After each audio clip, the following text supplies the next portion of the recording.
Estamos no programa Médicos em 3D, um espaço para fazer um debate, tirar algumas dúvidas e, por último, te dar algumas dicas. Meu programa de hoje é super interessante, fala um pouco da infância, especificamente sobre as cirurgias na infância. Meu convidado é Frasson. Tudo bem, Frasson? Tudo José bom? Carlos Frasson, José né? Carlos Frasson. No registro, a gente Isso. conhece mesmo como Frasson. Ninguém me chama pelo nome há muitos anos. Frasson é cirurgião geral e cirurgião pediátrico. Frasson, vamos começar a falar sobre essa formação? Até te perguntei, né, no intervalo, como que a gente pode acessar direto a cirurgia geral? Eu estou dizendo assim, quando você faz medicina, você faz 6 anos de medicina, não é isso? 6 anos de medicina. E você pode ir direto para a cirurgia pediátrica ou você tem que fazer cirurgia geral primeiro? Não, é obrigatório para ser um cirurgião pediátrico passar pela residência de cirurgia geral, ainda que depois você não exerça. Então é um pré-requisito para que você tenha noção da cirurgia básica, da cirurgia geral, da cirurgia do adulto. E aí, a exemplo de outras especialidades cirúrgicas, né, você vai para a área escolhida, no meu caso a cirurgia pediátrica, e lá você aperfeiçoa esse treinamento focado no bebezinho e na criança. E eu percebo, até de consultório, que ainda, apesar de ser uma especialidade antiga, né? Anos 40, talvez? A cirurgia pediátrica mesmo no Brasil, ela engrenou nos anos 60. Anos 60. Até então ela era feita por alguns cirurgiões gerais, mais antigos, por falta de especialistas, porque não existia essa especialidade.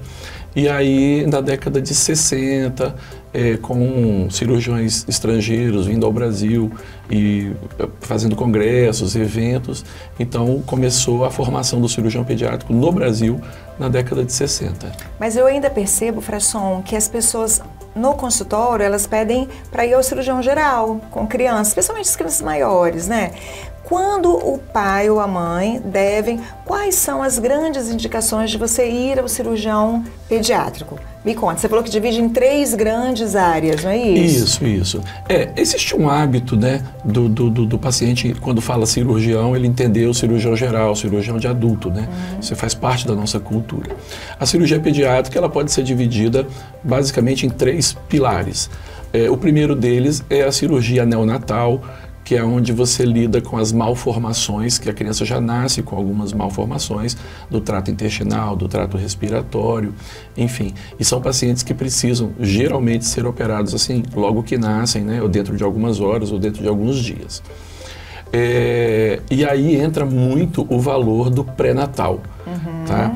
Porque quando você tem um pré-natal feito, bem feito, você já sabendo da condição do seu filho, e qual é a condição que ele vai nascer, qual a malformação, você já consegue, até mesmo na rede pública, e principalmente na rede pública, você já consegue ser orientado de onde realizar aquele parto, né? Às vezes você mora numa cidade do interior, que não tem condição de atender nem de operar esse bebê. Então você vem e nasce na Grande Vitória, num hospital de referência, onde as pessoas já estão acostumadas a tratar aquele tipo de doença, a operar aquele tipo de problema, tá? Então esse é o grande valor do pré-natal.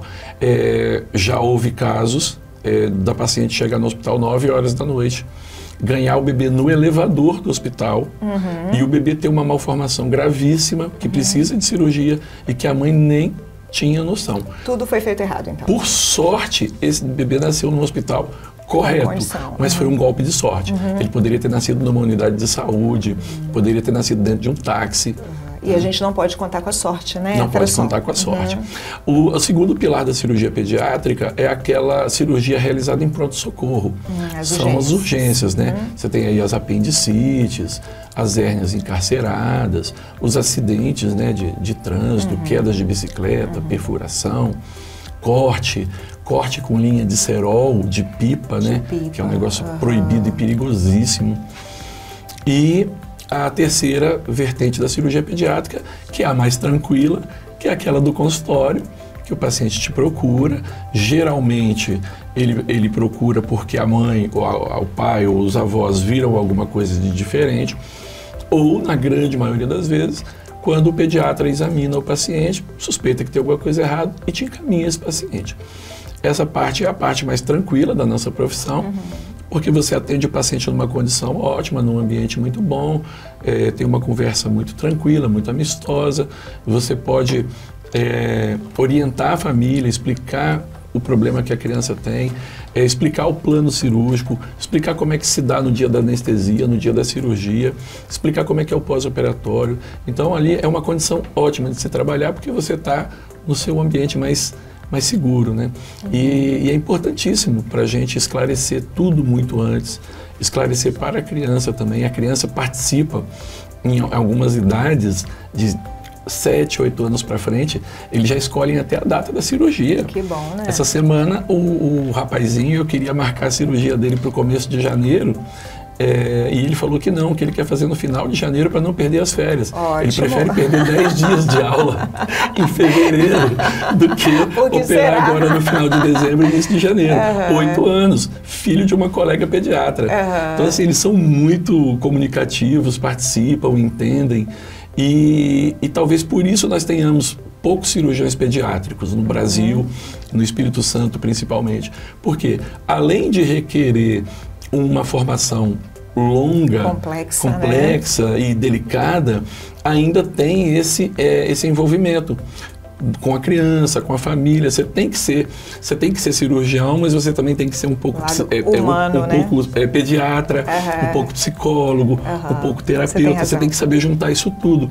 Então, é por isso que, às vezes, tem pessoas que não têm perfil para esse tipo de coisa. A gente até percebe que tem pessoas que operam muito bem, têm resultados muito bons, mas não tem aquela coisa da comunicação, do trato, né? Então, tudo isso daí, no final das contas, é para ter um bom resultado para o paciente, não só do ponto de vista clínico, cirúrgico, mas do ponto de vista de interação, de tratamento humano, né, de calor humano e tudo mais. No próximo bloco, nós vamos discutir um pouco sobre a importância do pediatra, da consulta pediátrica e da consulta do cirurgião pediátrico. Encontro você no próximo bloco.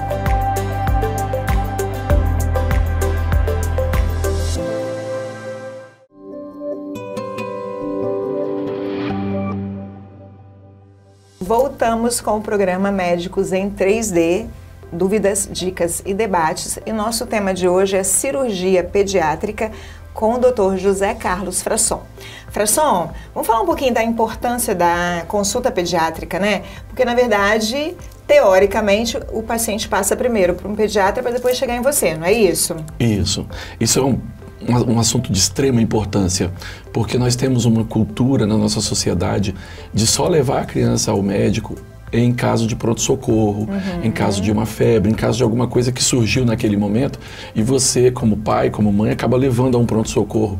E essa coisa fica se repetindo. É pronto-socorro hoje, é pronto-socorro daqui a um mês, é pronto-socorro daqui ao ano que vem.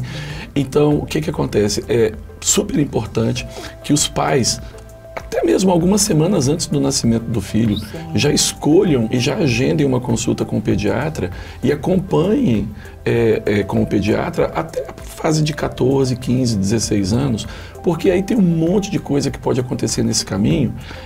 Tem que cuidar da vacinação, tem que cuidar do crescimento, tem que ver o peso, tem que fazer o exame completo da criança para ver se tem alguma coisa de diferente. Puxando para o meu peixe, tem que ver se a estatura está compatível com a familiar, se os sinais de puberdade já se iniciaram antes da hora, não é isso? Exatamente.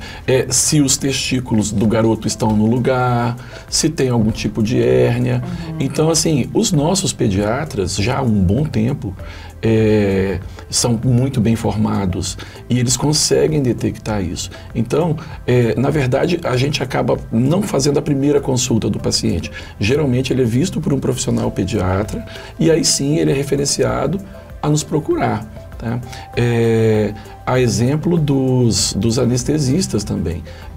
Na minha área, que é a cirurgia pediátrica, é também de suma importância fazer uma consulta pré-anestésica com os anestesistas. Eu tenho a minha listinha de anestesistas preferidos, porque a consulta pode ser realizada com o profissional, o anestesista da sua escolha.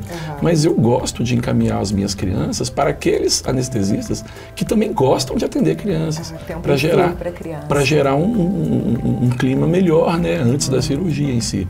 Então a grande importância é essa. Eu acho que a dica que eu daria, né, é essa: acompanhe seu filho com o pediatra do momento que nascer até a adolescência.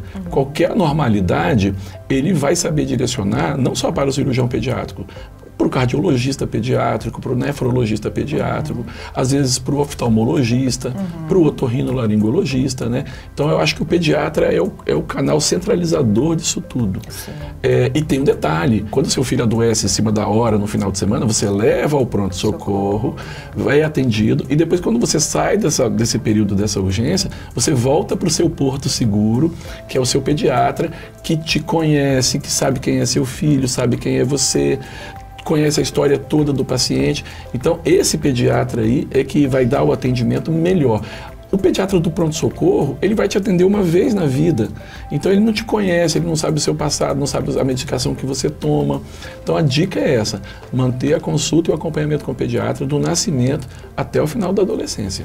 E assim, eu até vou falar por mim, né? Tem uma idade, você mesmo trouxe, né? Que teoricamente, antes do bebê nascer, a gente já deveria levar, né? Pelas questões das malformações. Aí, na primeira infância, logo no início ali até uns 3 anos, normalmente a gente mantém isso muito bem. Isso. Mas tem uma idade que eu percebo, estou falando por mim, que nós. você já não leva mais a criança, o menino tem lá 8, 10 anos, você já não leva mais ao pediatra. Perde isso. E você também pede a gestão do corpo da criança no sentido assim, você já não acompanha mais o banho, né, as trocas de roupa, às vezes a criança se sente constrangida, especialmente os meninos, né? Então, talvez a gente, como pai e mãe, perca um pouco dessas questões relacionadas ao crescimento e da estrutura física da criança, que o pediatra poderia, porque na consulta o pediatra vai falar, não, aqui eu vou ver, pode tirar a roupa, eu quero te examinar bem. Talvez a gente perca isso, né? E algumas vezes, isso tem um impacto talvez lá na vida adulta, né? Lembra que eu te falei que eu tenho recebido pacientes adultos, 30 anos, 35 anos, com uma testosterona, com hormônio masculino muito baixos. E já com um impacto, assim, na vida fértil dessa pessoa, né? Ou na vida conjugal dessa pessoa. E pode ser, em alguns casos eu tenho visto, que são coisas que passaram despercebidas lá na infância, relacionadas aos testículos. Fala um pouquinho para mim, que eu sei que é a área que você gosta de trabalhar, né? Que você é professor também, não é isso, Frasson? E é a aula que você gosta de dar, não é essa? Eu, apesar de não ser professor, sou convidado para algumas palestras das ligas, né, de cirurgia pediátrica. E realmente é um tema que merece ser visto com carinho, exatamente pelas consequências que podem surgir no futuro. Tá? Então aqui eu gostaria de abordar 2 temas. O primeiro deles é a torção de testículo. Tá? Ela geralmente acontece na pré-adolescência e na adolescência. Esses pacientes sentem uma dor na região do testículo. O testículo aumenta de volume, uma dor incrivelmente forte. É uma urgência. É uma emergência. Porque todo órgão que você pela torção ou por qualquer outro motivo, no caso do testículo a torção, qualquer órgão que o sangue deixe de chegar até ele, você tem em média 6 horas para salvar esse órgão. Então assim, uma torção de testículo que chega no hospital antes de 6 horas, você salva 85% deles. Quando entre 6 e 12 horas, você salva alguns. Quando passa de 12 horas, você não salva quase nenhum. Então, o adolescente, ele é danado, ele esconde. Então, tem criança tem adolescente que tem medo de ser levado ao hospital, tem vergonha. Depende do relacionamento da familiar também. Tem que ter um relacionamento muito bom por isso. Os pais têm que ter a confiança do filho e o filho tem que ter a confiança no pai, para que quando o sintoma inicie, ele tome uma decisão imediata de levar o paciente ao hospital. Porque chegando lá, você faz os exames complementares, se não for nada, for uma inflamaçãozinha ou coisa que não é muito grave, você pode medicar o paciente e levar ele para casa. Agora, se for um caso cirúrgico, você salva um testículo, né? E às vezes o paciente tem só um e ele torce. Então, isso vai jogar... se você não resolve isso, vai refletir na vida fértil do paciente lá na frente. O outro assunto é aqueles testículos que não descem até a bolsa, são os testículos altos, fora do lugar. Tá? E nisso aí, o pediatra, principalmente na consulta pediátrica, todo o menino e toda a menina tem que ser feito um exame da genitália. E o pediatra geralmente é quem detecta essa situação. E o mais importante, o testículo fora do lugar, ele deve ser observado no primeiro ano de vida, de 0 a 12 meses, porque ele pode descer sozinho, totalmente ou parcialmente, em alguns pacientes. E não deve passar dos 2 anos de idade, porque até os 2 anos ele não sofre. Mas de 2 anos para frente ele começa um sofrimento progressivo, que se ninguém fizer nada, quando chegar com 9, 10, 11 anos de idade, esse testículo já não existe. O paciente perde ele. Então, tem um tempo ótimo para operar que é entre 1 e 2 anos de idade. Então, eu chamo bastante atenção para esses 2 assuntos, porque os meninos não querem deixar a gente examinar, o pai e a mãe examinar, o pai e a mãe vê, o pai e a mãe não acompanha mais o banho, eles têm vergonha, às vezes não têm confiança, e às vezes quando vai perceber isso daí, já era, perdeu um testículo e às vezes perde até 2. Vou até marcar uma consulta com meu filho. Boa. É o assunto que eu mais gosto. Tá? Na minha residência eu tinha muita reserva em relação a esse assunto, não gostava muito. Talvez por conta disso você comece a estudar mais, comece a desenvolver. E hoje eu acho que é o meu carro-chefe, são as cirurgias de testículo. E graças a Deus com resultados ótimos. Frasson, então vamos reforçar a dica de hoje?